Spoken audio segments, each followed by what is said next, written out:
Hello everyone, this is Manisha. How are you? हमने अपनी जो लास्ट क्लासेस की थी उनमें अपने सभी लोक देवता को कवर कर लिया है। आई होप आपको अच्छे से समझ में आई होंगी।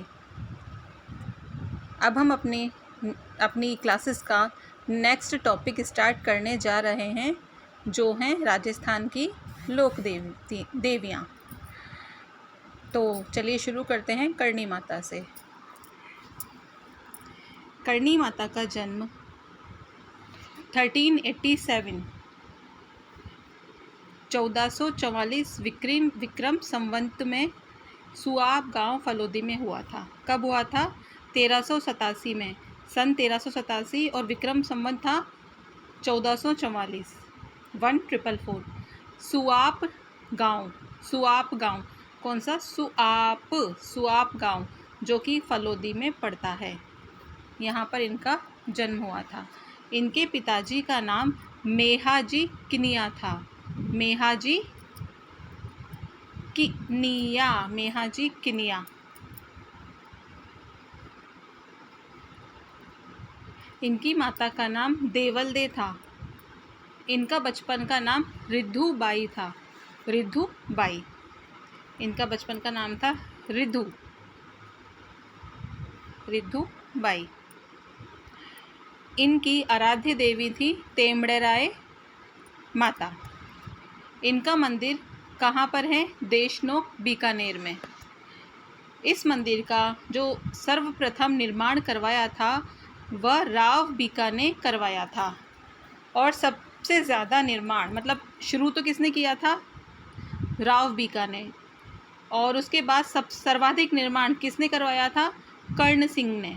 और इस मंदिर का जो वर्तमान स्वरूप है, जो हम अभी देखते हैं, जिस स्वरूप में जो मंदिर है, उसका निर्माण, उसको वर्तमान स्वरूप किसने दिया? सूरत सिंह ने।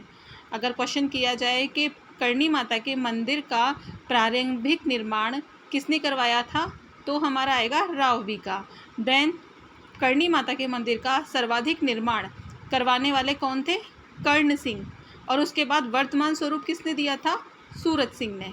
क्लियर?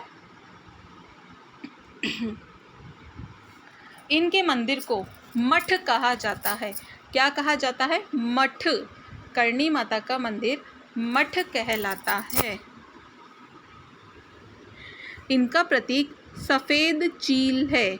सफ़ेद चील, यह चारण जाति की कुल देवी कहलाती हैं। किनकी कुल देवी हैं ये? चारण जाति की।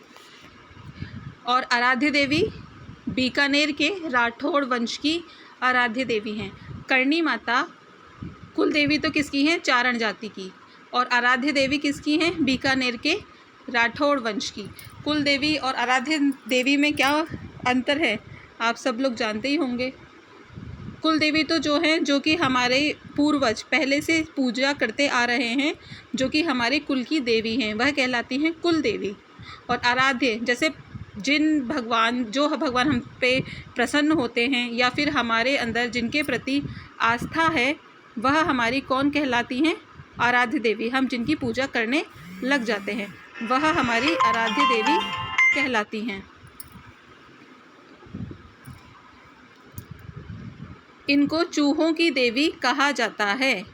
चूहों की देवी कौन है? करणी माता। इनके चूहों को, इनके मंदिर में सफ़ेद चूहे मिलते हैं, तो उनको काबा कहा जाता है। कहा जाता है कि इनके चूहों का दर्शन शुभ होता है। इनका विवाह 29 वर्ष की आयु में साठिया गांव बीकानेर, कहाँ? साठिया गांव बीकानेर के देपाजी पिठू के साथ हुआ था। किनके साथ हुआ था? देपाजी पिठू। देपाजी पिठू के साथ इनका विवाह हुआ था। इनकी बहन गुलाब कंवर का विवाह इन्होंने अपने पति के साथ करवाया, क्योंकि इनके कोई संतान नहीं थी, तो इसी वजह से इन्होंने अपनी बहन के साथ, गुलाब कंवर के साथ, इनके पति का विवाह करवाया, जिनसे उनको एक पुत्र प्राप्त हुआ। उसको इन्होंने गोद ले लिया। उस पुत्र का नाम क्या था? लाखा या फिर लखन। क्या नाम था इनके पुत्र का? लाखा या फिर लखन, जो कि गोद लिया हुआ था। सर्वप्रथम बीकानेर के नेहड़ी स्थान पर रुकी थी। ये कहाँ रुकी थी? नेहड़ी। और देशनोक कस्बा बसाया था, देशनोक कस्बा बसाया था करणी माता ने। इनके मंदिर में सावन भादो नाम की कढ़ाई है। क्या है? सावन भादो कढ़ाई कहाँ पर है? करणी माता के मंदिर में। यहाँ पर मंदिर के अंदर चांदी के किवाड़ बीकानेर के महाराजा गंगा सिंह ने भेंट किए थे। मंदिर में चांदी के किवाड़ लगे हुए हैं जो किन्होंने भेंट किए थे? बीकानेर के महाराजा गंगा सिंह ने। और सोने के पाट अलवर के बख्तावर ने भेंट किए थे। किसने किए थे? बख्तावर ने, अलवर के बख्तावर ने। मंदिर का मुख्य प्रवेश द्वार सिंह द्वार कहलाता है। क्या कहलाता है? सिंह द्वार, जिसका निर्माण चांदमल ढड्डा ने करवाया था। किसने करवाया था? चांदमल ढड्डा।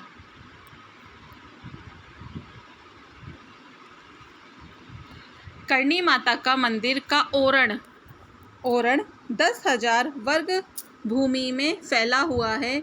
यह विश्व का सबसे बड़ा ओरण है। भारत का ही नहीं, विश्व का सबसे बड़ा ओरण है, जो कि 10,000 वर्ग भूमि में फैला हुआ है। कार्तिक माह में ओरण की परिक्रमा लगाई जाती है। कब लगाई जाती है? करणी माता के ओरण की परिक्रमा कब लगाई जाती है? कार्तिक माह में।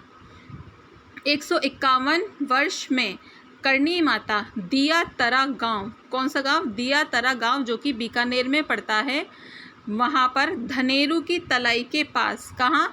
धनेरू की तलाई के पास भक्तों के सामने अंतर्ध्यान हो गई थी। कब हुई थी? 151 वर्ष की थी जब वो, तब अपने भक्तों के सामने अंतर्ध्यान हो गई थी धनेरू तलाई के पास, जो कि कहाँ पड़ता है? बीकानेर में। और गांव क्या है? दियातरा गांव।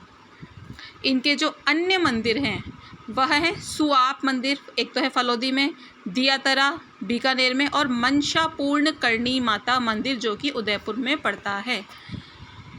चारण और चिरजा का संबंध भी करणी माता से बताया जाता है। क्लियर? तो हमारी क्लास यहीं पे समाप्त होती है। आई होप आप लोगों को समझ में आई होगी। अगर कोई भी प्रॉब्लम आती है तो प्लीज़ आप कमेंट में शेयर कीजिए, कमेंट कीजिए। अगर आपको क्लासेस अच्छी लगती हैं तो भी कमेंट कीजिए। Thank you.